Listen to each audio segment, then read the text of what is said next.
नमस्कार, जय Hind. Study lovers family में आपका स्वागत है और पॉलिटिकल थ्योरी के बहुत महत्वपूर्ण क्वेश्चन जो प्रीवियस ईयर परीक्षाओं में पूछे गए हैं या जिनके मोस्ट एक्सपेक्टेड जो क्वेश्चन हैं जो आपको आपके आने वाला एग्ज़ाम में देखने को मिलेंगे, वो सारे हम डिस्कस कर रहे हैं। तो ये इस सीरीज़ का पार्ट 2 है। पॉलिटिकल थ्योरी से रिलेटेड क्वेश्चन का पार्ट 1 ऑलरेडी अपलोड हो चुका है। अगर आपने वो नहीं देखा है तो पहले उसको देख लीजिएगा, क्योंकि सीक्वेंस में क्वेश्चन हम पॉलिटिकल थ्योरी के कर रहे हैं। तो आइए शुरू कर लेते हैं। तो आज का हमारा पहला क्वेश्चन है, गाया हाइपोथेसिस। गाया की अवधारणा किसने दी है? सबसे पहले गाया हाइपोथेसिस क्या होती है? गाया हाइपोथेसिस जो है पृथ्वी को एक भौतिक यंत्र नहीं मानती है, बल्कि एक जीवित यंत्र मानती है। भौतिक यंत्र नहीं मानती है, या यूँ मानती है कि पृथ्वी जो है एक जीवित शरीर की भांति है, जिसका अपने अंगों से संबंध होता है या अंतर संबंध होता है। पृथ्वी भौतिक यंत्र नहीं है, बल्कि एक जीवित शरीर है। ये गाया हाइपोथेसिस कहती है। और इसके जो फाउंडर हैं या गायो हाइपोथेसिस की धारणा को स्पष्ट करने वाले कौन है? वो जेम्स लवलॉक हैं। ऑप्शन नंबर सी हमारा करेक्ट आंसर हो जाएगा। अगला क्वेश्चन देखते हैं, विल किमलिका ने किन अधिकारों के अग्रदूत माने जाते हैं? तो विल किमलिका बहुत फेमस नाम है, जो कि सांस्कृतिक अधिकार से रिलेटेड हैं। ऑप्शन नंबर डी करेक्ट हो जाएगा। और इनकी जो बुक है जिसमें इन्होंने सांस्कृतिक अधिकारों की बात की है, उसका नाम है मल्टीकल्चरल सिटीजनशिप। शॉर्ट में मल्टीकल्चरल सिटीजनशिप आप ध्यान रखिएगा।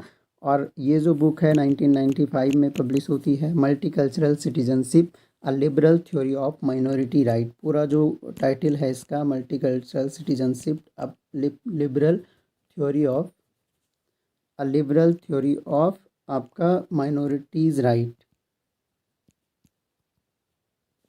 तो ये भी आपको थोड़ा सा ध्यान रखना है, पूरा टाइटल पूछ लिया जाता है। तो मल्टीकल्चरल सिटीजनशिप के अग्रदूत कौन है? विल किमलिका हैं। उनकी बुक का नाम क्या है? Multicultural citizenship a liberal theory of minorities right. तो ये बुक का पूरा टाइटल थोड़ा सा हमें ध्यान रखना होगा। आइए आगे बढ़ते हैं। क्वेश्चन है हमारे पास, निम्नलिखित में से कौन सकारात्मक उदारवादी है? ऑप्शन है आपके पास H.J. लास्की, मिल्टन फ्रीडमैन, इसके अलावा रॉबर्ट नॉजिक और आपका हर्बर्ट स्पेंसर। अब बताना है इनमें से सकारात्मक उदारवादी कौन है। तो अगर हम इनमें से देखें तो आपका मिल्टन फ्रीडमैन, रॉबर्ट नॉजिक और हर्बर्ट स्पेंसर, ये तीनों जो हैं आपके नकारात्मक उदारवादी हैं। और इनमें से सकारात्मक जो उदारवादी हैं वो H.J. लास्की हैं। लास्की का नाम ध्यान रखना है। H.J. लास्की जो है ये सकारात्मक उदारवाद को सपोर्ट करने वाले हैं। तो ये आपको ध्यान रखना है। लास्की की फेमस बुक है liberty in the modern state. Liberty in the modern state, जहाँ पर ये liberty in the modern state. तो एक तो लास्की की बुक ध्यान रखनी है, liberty in the modern state. Laski जो है बहुत इंपॉर्टेंट थिंकर हो जाते हैं, बहुत सारे इनके स्टेटमेंट भी पूछे जाते हैं। और बाकी के Milton Friedman, Robert Nozick, Herbert Spencer, इसके अलावा आपका जॉन लॉक, ये सारे आपके जो हैं वो नकारात्मक उदारवादी में आ जाते हैं। आइए अगला क्वेश्चन देखते हैं। निम्नलिखित में से किसने लोकतंत्र को समाज का एक ऐसा रूप बताया जिसमें राजनीतिक संभ्रांत व्यक्ति, यानी जिनको एलिट्स कहते हैं या अभिजन कहते हैं, तो एलिट्स की भर्ती वैयक्तिक योग्यता के आधार पर विभिन्न सामाजिक स्तरों से की जाती है? किसने बताया है? ऑप्शन आपके सामने है कि राजनीतिक संभ्रांत व्यक्तियों की भर्ती जो है वैयक्तिक योग्यता के आधार पर विभिन्न सामाजिक स्तरों पर की जाती है। इसे लोकतंत्र को समाज का ऐसा रूप बताने वाले व्यक्ति कौन थे? ऑप्शन आपके सामने हैं। क्वेश्चन का सही आंसर है T.B. बॉटमोर। T.B. बॉटमोर ने बताया है कि जो एलिट्स होते हैं उनकी भर्ती वैयक्तिक योग्यता के आधार पर विभिन्न सामाजिक स्तरों से की जाती है। और इनकी बुक का नाम है एलिट्स एंड सोसाइटी। ये भी आपको ध्यान रखना है, एलिट्स एंड सोसाइटी के लेखक कौन है? तो ये आपके T.B. बॉटमोर हो गए। तो बॉटमोर ने का ही कथन है कि लोकतंत्र को समाज का ऐसा रूप है जिसमें एलिट्स की भर्ती जो है वैयक्तिक योग्यता के आधार पर विभिन्न सामाजिक स्तरों से की जाती है। तो T.B. बॉटमोर का नाम ध्यान रखना है। एलिट्स एंड सोसाइटी इनकी बुक है, जो कि 1969 में इन्होंने पब्लिश करी थी। आइए अगला क्वेश्चन देखते हैं। निम्नलिखित में से कौन से उत्तर आधुनिक चिंतक हैं? उत्तर आधुनिकवादी उत्तर आधुनिकतावाद जो हमने पढ़ा था, उत्तर आधुनिक चिंतक कौन से हैं इनमें से? तो इनमें से अगर देखें, मिशेल फूको आपके पास ऑप्शन में है, लियो स्ट्रॉस है, जहाँ फ्रांसवा लेतार्ड है, और आपका जॉन रॉल्स हैं। तो जॉन रॉल्स और लियो स्ट्रॉस जो हैं ये वैसे भी आपके उदारवादी और आदर्शवाद से रिलेट करते हैं दोनों को। तो 2 और 4 इसमें नहीं है, 1 और 3 हमारा सही आंसर हो जाएगा। ये उत्तर आधुनिकतावादी विचारक हैं, ये आ गए हमारे पास, यानी 1 और 3 हमारा सही आंसर हो जाएगा ऑप्शन नंबर सी, जहाँ फ्रांसवा लेतार्ड हो गया, मिशेल फूको हो गया, और एक नाम और अगर आप ध्यान रखना चाहते हैं तो जाक दरिदा हो गए। ये जो तीनों थिंकर हैं ये उत्तर आधुनिकतावाद से रिलेट करते हैं। निम्नलिखित में से किसने मार्क्सवाद को अधिनायकवादी सिद्धांत कहा? टोटलिटेरियन डॉक्ट्राइन जो है मार्क्सवाद को कौन कहता है? ऑप्शन आपके सामने है, कार्ल पॉपर है, आइजिया बर्लिन है, हन्ना अरेंट है, या एंटोनियो ग्राम्सी है। तो ऑप्शन अगर हम देखें तो कार्ल पॉपर और हन्ना अरेंट, इसमें से दोनों सही हैं। कार्ल पॉपर और हन्ना अरेंट जो है अधिनायकवाद कहते हैं मार्क्सवाद को। कार्ल पॉपर आलोचना करते हैं मार्क्सवाद की, अपनी फेमस उनकी एक बुक है the open societies and its enemies.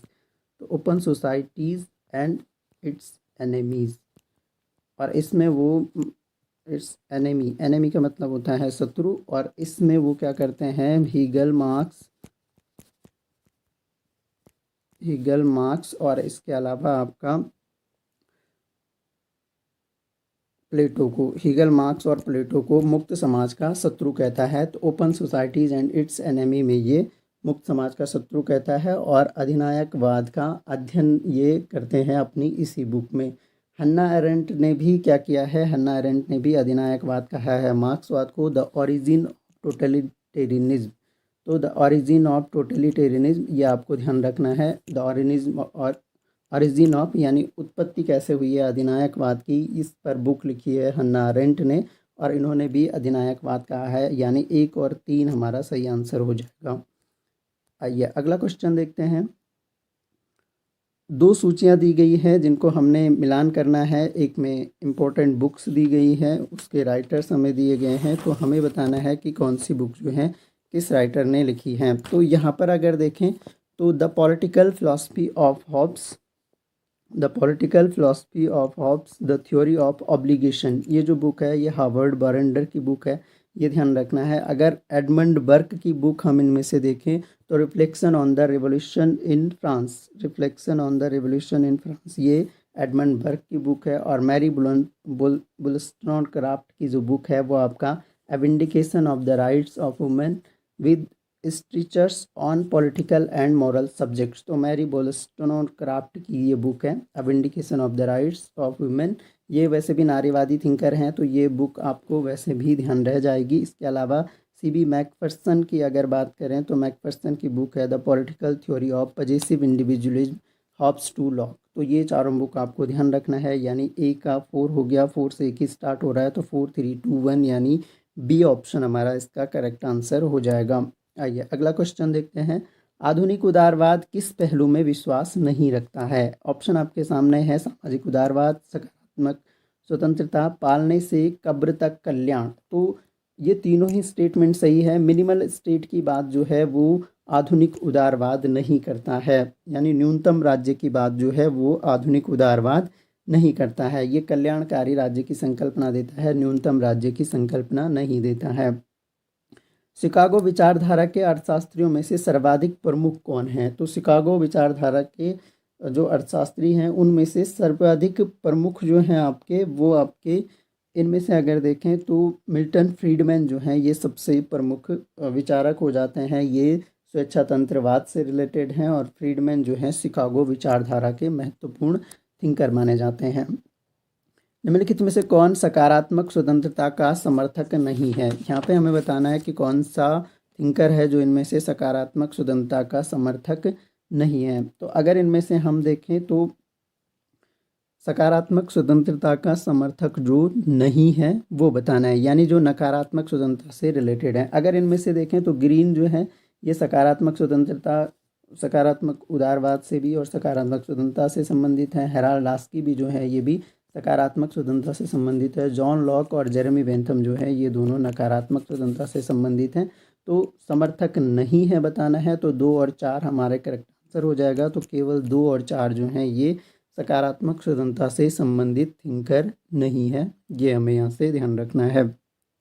इसके अलावा आपका सकारात्मक थिंकर की अगर बात करें तो इसमें आपके रूसो आ जाते हैं, कांट, हीगल, बोसांके आ जाते हैं। नकारात्मक में अगर बात करें तो इसके अलावा मिल आ जाते हैं, लॉक ऑलरेडी आ गए हैं, हर्बर्ट स्पेंसर आ जाते हैं, एडम स्मिथ आ जाते हैं, रिकार्डो, फ्रीडमैन, ये सब जो है नकारात्मक स्वतंत्रता के समर्थक माने जाते हैं। कौन जो है नव दक्षिणपंथी सिद्धांत न्यू राइट आइडियोलॉजी को मानने वाले स्कूल हैं? तो न्यू राइट्स जो है एक कॉन्सेप्ट निकल के आया था। अब इनमें से बताना है कि कौन से स्कूल के थिंकर जो है न्यू राइट की आइडियोलॉजी को मानने वाले हैं। ऑप्शन आपके सामने है, Austrian school, Chicago school, Frankfurt school और न्यूयॉर्क स्कूल। तो इनमें से अगर देखें हम तो इसका जो करेक्ट आंसर हो जाएगा वो हमारा ऑस्ट्रियन स्कूल और शिकागो स्कूल। 1 और 2 दोनों सही हैं। ऑस्ट्रियन स्कूल और शिकागो स्कूल जो है इन्होंने न्यू राइट की अवधारणा को विकसित किया और इसी को ये मानते भी हैं। तो दोनों नव दक्षिणपंथी सिद्धांत पर आधारित हैं और दोनों ही क्या कहते हैं कि मुक्त बाजार का ये समर्थन करते हैं, फ्री मार्केट का समर्थन करते हैं। शिकागो स्कूल के थिंकर भी और ऑस्ट्रियन स्कूल के थिंकर भी। आइए, निम्नलिखित में से कौन रूढ़िवाद के प्रमुख विचारक नहीं है? तो नहीं और है में थोड़ा सा कंफ्यूज नहीं होना है। तो क्वेश्चन हमेशा ध्यान से पढ़ लेना है कि नहीं पूछ रहा है या है पूछ रहा है। तो नहीं है पूछ रहा है। टी.एच. ग्रीन जो है ये रूढ़िवादी विचारक नहीं है, उदारवादी विचारक माने जाते हैं।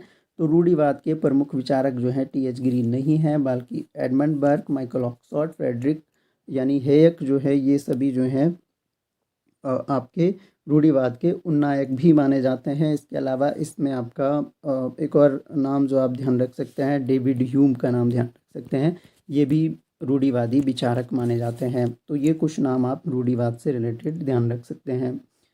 मॉन्टेस्क्यू का शक्ति विभाजन का सिद्धांत निम्नलिखित में से किस पर बल देता है? मॉन्टेस्क्यू का जो शक्ति विभाजन सिद्धांत है वो आपका स्वतंत्रता पर बल देता है और ये हमने पिछले वीडियो में भी क्वेश्चन डिस्कस किया था। मॉन्टेस्क्यू का शक्ति विभाजन का सिद्धांत, इनकी बुक है the spirit of the laws. ये बुक भी आपको ध्यान रखनी है।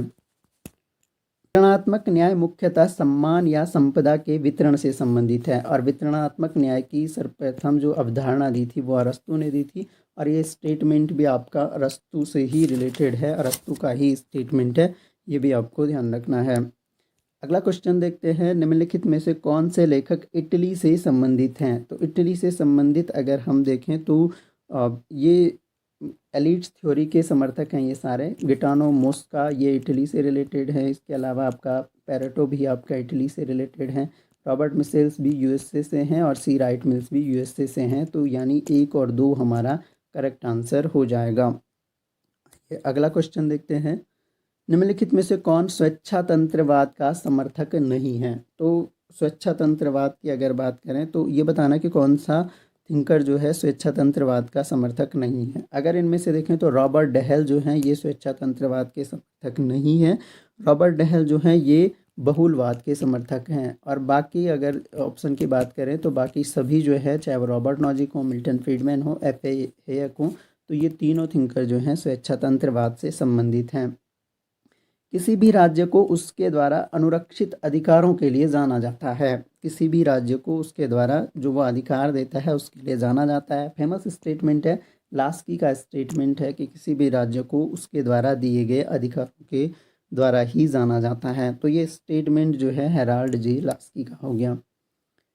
निम्नलिखित स्वतंत्रताओं में से किसका उल्लेख रूजवेल्ट ने नहीं किया है? ऑप्शन आपके सामने है। इसमें बोला है अभिव्यक्ति की स्वतंत्रता, उपासना, भय और शोषण के विरुद्ध स्वतंत्रता। तो अमेरिकी राष्ट्रपति हैं फ्रैंकलिन डी रूजवेल्ट। ये 4 प्रकार की स्वतंत्रताओं की इन्होंने बात करी है और इन्होंने कहा है कि जो 4 प्रकार की स्वतंत्रता हैं उन्हें दुनिया में कहीं भी इस्तेमाल किया जा सकता है। तो इन्होंने जो 4 प्रकार की स्वतंत्रता बताई है, इसमें अभिव्यक्ति की स्वतंत्रता इन्होंने बताई थी, उपासना की स्वतंत्रता बताई थी, अभाव से स्वतंत्रता और भय से स्वतंत्रता, भय के साथ में अभाव से स्वतंत्रता। तो ये 4 प्रकार की स्वतंत्रता बताई थी।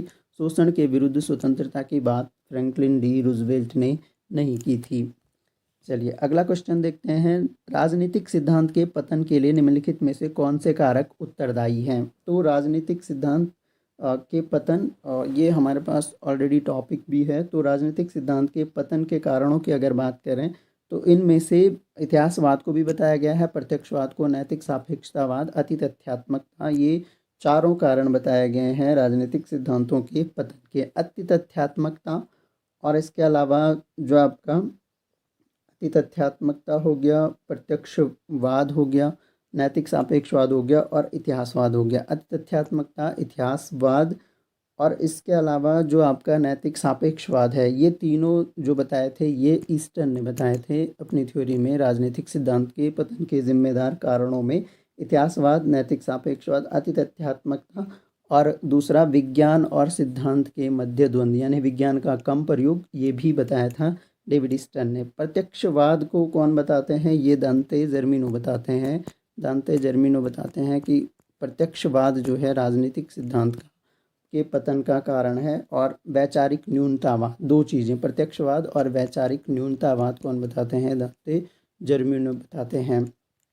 आइए अगला क्वेश्चन देखते हैं। ईस्टर्न के अनुसार कौन सी शताब्दी वैज्ञानिक विधि का युग है? ईस्टर्न के अनुसार बताना है कि कौन सी शताब्दी को डेविड ईस्टर्न ने वैज्ञानिक विधि का युग कहा है। तो ऑप्शन आपके सामने है 17वीं, 18वीं, 19वीं या फिर 20वीं शताब्दी। सही आंसर हो जाएगा 19वीं शताब्दी को डेविड ईस्टर्न ने वैज्ञानिक विधि का युग कहा है।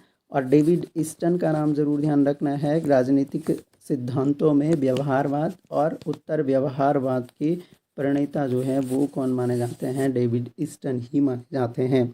तो व्यवहारवाद और उत्तर व्यवहारवाद संबंधी जो दृष्टिकोण है वो दोनों ही दृष्टिकोण जो है डेविड ईस्टर्न से रिलेटेड हैं। तो डेविड ईस्टर्न बहुत महत्वपूर्ण थिंकर हमारे हो जाते हैं। बहुमत के अत्याचार के रूप में वर्णित किया है। तो बहुमत के अत्याचार के रूप में लोकतंत्र को कौन वर्णित करता है? ऑप्शन आपके सामने है। इस क्वेश्चन का जो करेक्ट आंसर है वो है अलेक्सिस डी टॉकविले। टॉकविले जो है ये लोकतंत्र को बहुमत के अत्याचार के रूप में वर्णित करते हैं। और टॉकविले की जो पुस्तक है वो रखना है ध्यान, डेमोक्रेसी इन अमेरिका। तो डेमोक्रेसी इन अमेरिका, इसी बुक में ये लोकतंत्र को बहुमत के अत्याचार के रूप में वर्णित करते हैं। आपका 1835 की ये बुक है, अलेक्सिस डी टॉकविले की बुक है। क्योंकि लोकतंत्र बहुमत का ही शासन होता है तो इसलिए ये कहते हैं कि बहुमत के शासन के कारण जो है अल्पसंख्यकों के हित की अनदेखी यहाँ पर होती है। दो सूचियां दी गई हैं अगले क्वेश्चन में और इनको मिलान करना है। ये नारीवादी विचारधारा की महत्वपूर्ण कुछ पुस्तकें दी गई हैं, इनको मैच करना है। जैसे केट मिलेट दिए गए हैं, साइमन दी बोआ दी गई हैं और जर्मन ग्रियर नाम दिया गया है और जूडिथ बटलर नाम दिए गए हैं। तो इनको आपको मैच करना है। तो मैच करने की कोशिश करते हैं। सबसे पहले केट मिलेट की जो फेमस बुक है, कई बार एग्जाम में पूछी गई है, सेक्सुअल पॉलिटिक्स जो है वो केट मिलेट की बुक है। और द सेकेंड सेक्स जो है ये साइमन दी बोआ की बुक है। दो बुक्स तो ये इंपॉर्टेंट हो गई। मैक्सिमम रिपीटेडली अगर नारीवाद से कोई बुक पूछी जाती है तो सेक्सुअल पॉलिटिक्स हो गई केट मिलेट की और द सेकंड सेक्स हो गए साइमन दी बोआ की। इसके अलावा जर्मन ग्रियर की जो बुक है ये द फीमेल ईयंच करके इनकी बुक है, द फीमेल ईयंच करके। और आपका गिरियर करके ये बुक थी। और जूडिथ बटलर की जो बुक है यह आपका जेंडर ट्रबल है। तो बटलर और ट्रबल करके आप ध्यान रख सकते हैं। जूडिथ बटलर की बुक है जेंडर ट्रबल। अगर हम इसमें से सही आंसर देखें तो ए का हो गया 3, बी का हो गया 4, 3, 4, 1, 2, ऑप्शन नंबर ए हमारा करेक्ट हो जाएगा। अगला क्वेश्चन देखते हैं। अगला क्वेश्चन पूछ रहा है कि निम्नलिखित में से कौन सा प्रत्यक्ष लोकतंत्र का महत्वपूर्ण तत्व नहीं है। ये बताना है कि प्रत्यक्ष लोकतंत्र का इनमें से महत्वपूर्ण तत्व कौन सा नहीं है। अगर यहाँ पर देखें तो प्रत्यक्ष लोकतंत्र में जनमत संग्रह बिल्कुल होता है। स्विट्जरलैंड प्रत्यक्ष लोकतंत्र का बहुत अच्छा उदाहरण है और वहाँ पर अधिकतर जो डिसीजन आते हैं वो जनमत संग्रह के द्वारा ही आते हैं। प्रत्यावाहन, ये भी आपका जनमत संग्रह का महत्वपूर्ण, इसको कहते हैं रिकॉल, तो ये भी आपका लोकतंत्र का महत्वपूर्ण तत्व है प्रत्यक्ष लोकतंत्र का। विघ्नकरण या फिलिबुस्टरिंग जो है आपका, ये प्रत्यक्ष लोकतंत्र का उदाहरण नहीं होता है। इसमें क्या किया जाता है, ये फिलिबुस्टरिंग में जो संसदीय बहस होती है उसको और लंबा खींचा जाता है।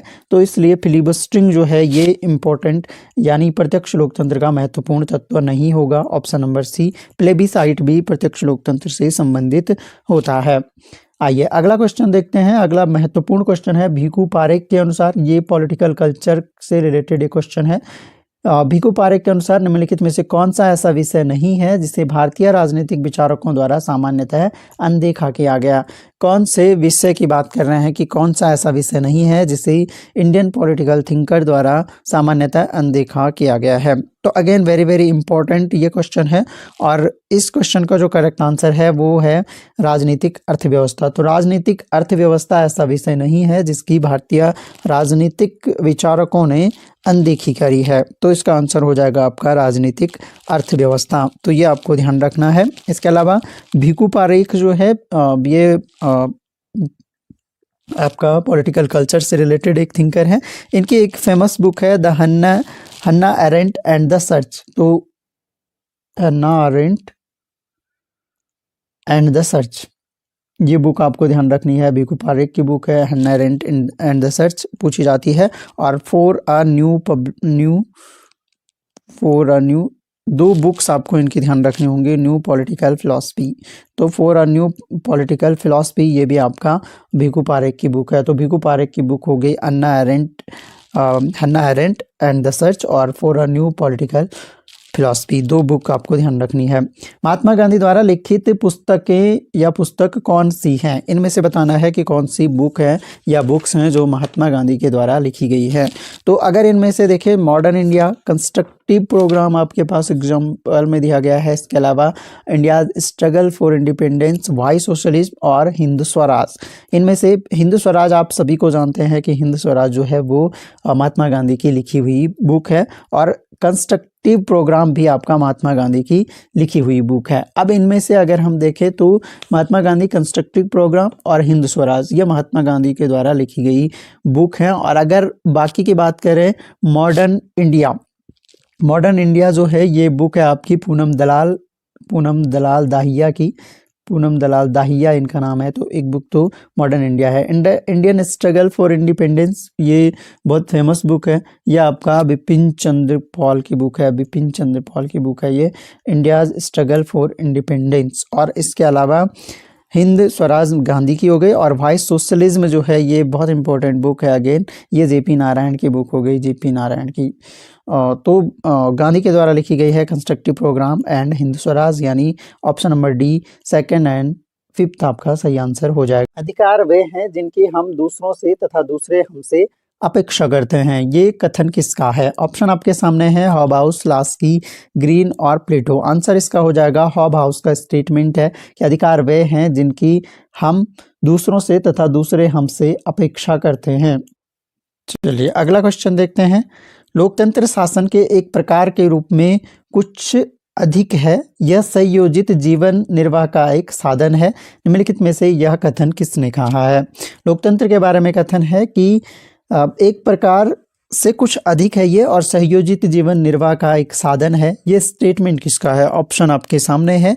इनमें से अगर आप देखें तो जवाहरलाल नेहरू ऑप्शन में है आपके पास। इसके अलावा आपके पास जॉन लॉक हैं, जॉन डेवी हैं और महात्मा गांधी हैं। तो इनमें से इस क्वेश्चन का जो सही आंसर हो जाएगा ये जॉन डेवी का स्टेटमेंट है, ये आपको ध्यान रखना है। और इनकी फेमस बुक है डेमोक्रेसी एंड एजुकेशन। तो अगर पूछी जाए आपको डेमोक्रेसी एंड एजुकेशन किसकी बुक है, तो ये आपका जॉन डेवी की बुक है, डेमोक्रेसी एंड एजुकेशन। या इन्होंने जो बुक लिखी थी ये इन्होंने 1916 में लिखी थी। तो डेमोक्रेसी एंड एजुकेशन जो है वो जॉन डेवी की बुक है। अगला क्वेश्चन हमारे पास है, बहुसंस्कृतिवाद के विमर्श में निम्नलिखित में से किसने आंतरिक प्रतिबंध और बाह्य प्रतिबंध शब्दों का उपयोग किया था? तो बहुसंस्कृतिवाद के संबंध में किसने आंतरिक प्रतिरोध और आपका बाह्य प्रतिरोध शब्द का प्रयोग किया था? तो अगेन वेरी इंपॉर्टेंट क्वेश्चन है। मल्टीकल्चरल सिटीजनशिप एक बुक है बहुत फेमस, ये मल्टीकल्चरल सिटीजनशिप। तो ये बुक किसने, या क्वेश्चन ऐसे भी पूछा जा सकता है कि मल्टीकल्चरल सिटीजनशिप जो कॉन्सेप्ट है ये किसने दिया? विल किमलिका ने दिया। और विल किमलिका ने ही कहा है कि बहुसंस्कृतिवाद के विमर्श में आंतरिक प्रतिबंध और बाह्य प्रतिबंध शब्दों का यूज़ किसने किया है? वो विल किमलिका ने ही किया है। तो बहुसंस्कृतिवाद की विशेषताएं बताते हुए ये दो शब्दों का प्रयोग करते हैं, आंतरिक प्रतिबंध और बाह्य प्रतिबंध।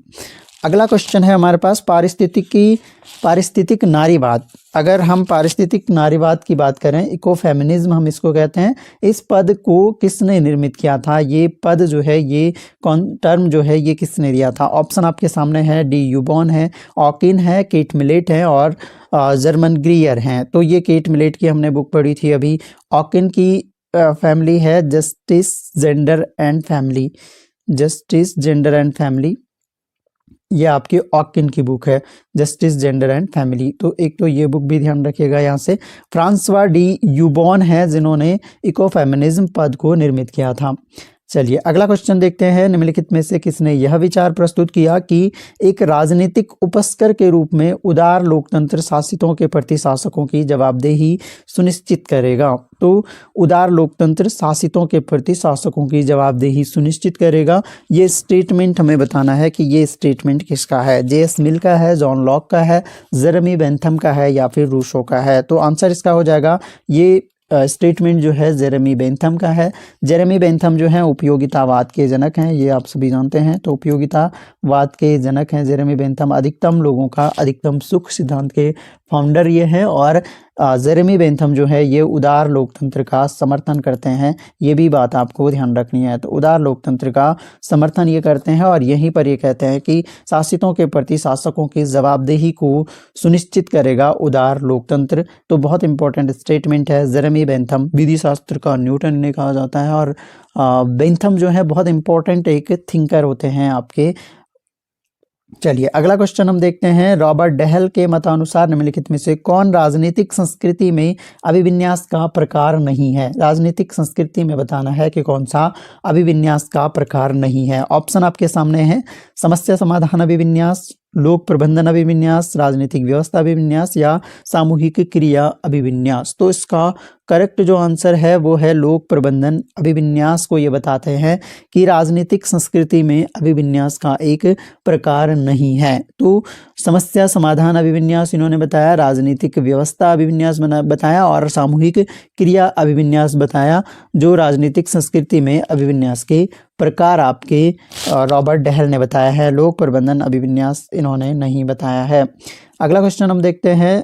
सूची 1 को अगेन सूची 2 से मिलाना है। यहाँ पर थिंकर दिए गए हैं आपके पास, जिनमें कौन किस तरह का थिंकर है। सबसे पहले समतावादी दिया है, उदारवादी, लोकप्रिय संप्रभुता और लोकतंत्र का बहुलवादी सिद्धांत। पहली बात, लोकप्रिय संप्रभुता ये रूसो का कॉन्सेप्ट है, जे रूसो का। और इनमें से अगर देखें बहुलवादी सिद्धांत की अगर बात करें, लोकतंत्र का बहुलवादी सिद्धांत यहाँ पर पूछा जा रहा है। तो लोकतंत्र का जो बहुलवादी सिद्धांत है, ये बहुलवादी सिद्धांत आपका मैनहाइम का है। तो ये वाला सही मैच्ड है, कार्ल मैनहाइम का है लोकतंत्र का बहुलवादी सिद्धांत। इनमें से अगर उदारवादी आपको पहचानने हो तो उदारवादी इनमें से जो है रॉबर्ट नॉजिक हो जाते हैं। रॉबर्ट नॉजिक उदारवादी हैं, खासकर नव उदारवाद से रिलेटेड रॉबर्ट नॉजिक हो जाते हैं। समतावादी हो गए जॉन रॉल्स का, समतावाद जो है बहुत फेमस है, तो समतावादी विचारक जॉन रॉल्स हो गए। तो करेक्ट मैच अगर हम देखें तो ए का 2 एक ही में है, तो इसी से मैच हो जा रहा है। तो 2, 3, 1, 4 हमारा करेक्ट आंसर हो जाएगा। 2 कथन यहाँ पर हमें दिए गए हैं और सही विकल्प का हमें चयन करना होगा। इकोलॉजी शब्द ग्रीक शब्द ओइकोस से उत्पन्न हुआ है, जो कि बिल्कुल सही बात है। ओइकोस शब्द से उत्पन्न हुआ है और इसका जो मीनिंग होता है वो होता है घरेलू। घरेलू कह सकते हैं या फिर घर कह सकते हैं या रहने की जगह कह सकते हैं। नॉर्वे के दर्शन शास्त्री आर्ने नेट्स ने पारिस्थितिकीवाद को सतही और गहन पारिस्थितिकीवाद में विभाजित किया था। तो सही है ये वाला स्टेटमेंट भी, पहला कथन भी और दूसरा कथन भी दोनों सही है। तो ओइकोस का अर्थ होता है घरेलू या रहने की जगह, और दूसरा शब्द जो है वो लेगोस है या लोगस भी कहा जाता है, लोगस। तो ये लोगस का मीनिंग होता है स्टडी या अध्ययन। तो यानी कह सकते हैं कि दोनों शब्दों का अर्थ जो हो जाएगा यानी ऐसी परिस्थिति का अध्ययन जिस पर रहते हैं, रहने का घर है एक तरह से। तो ये हो जाएगा आपका, दोनों स्टेटमेंट सही हो जाएंगे। आर्ने नेस का नाम ध्यान रखना है जिन्होंने पारिस्थितिकीवाद को विभाजित किया था। फिर से क्वेश्चन है, इनमें से बताना है कि कौन से सुमेलित हैं। सही सुमेलित कौन है? Sexual politics. तो सेक्सुअल पॉलिटिक्स की अगर बात करें तो ये क्वेश्चन हमने अभी डिस्कस किया था। सेक्सुअल पॉलिटिक्स ये केट मिलेट की ही बुक है, हमने अभी डिस्कस किया था। द सेकंड सेक्स सुलामित फायरस्टोन की बुक नहीं है। सेकंड सेक्स भी हमने अभी डिस्कस किया था। किसकी बुक थी? ये आपका साइमन डी बोआ की बुक है। तो साइमन डी बोआर या बोआर की बुक है, साइमन डी बोआर की। इसके अलावा द फेमिनाइन मिस्टिक। तो फेमिनाइन मिस्टिक की अगर बात करें तो बेटी फ्रीडन की बुक है।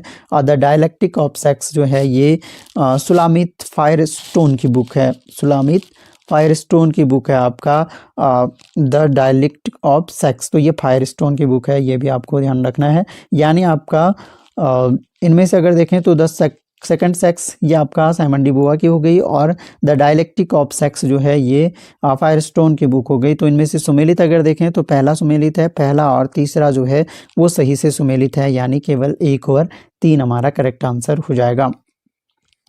निम्नलिखित में से कौन सी लोकतंत्र की आवश्यक स्थिति नहीं है? लोकतंत्र की आवश्यक स्थिति कौन सी नहीं है ये हमने बताना है।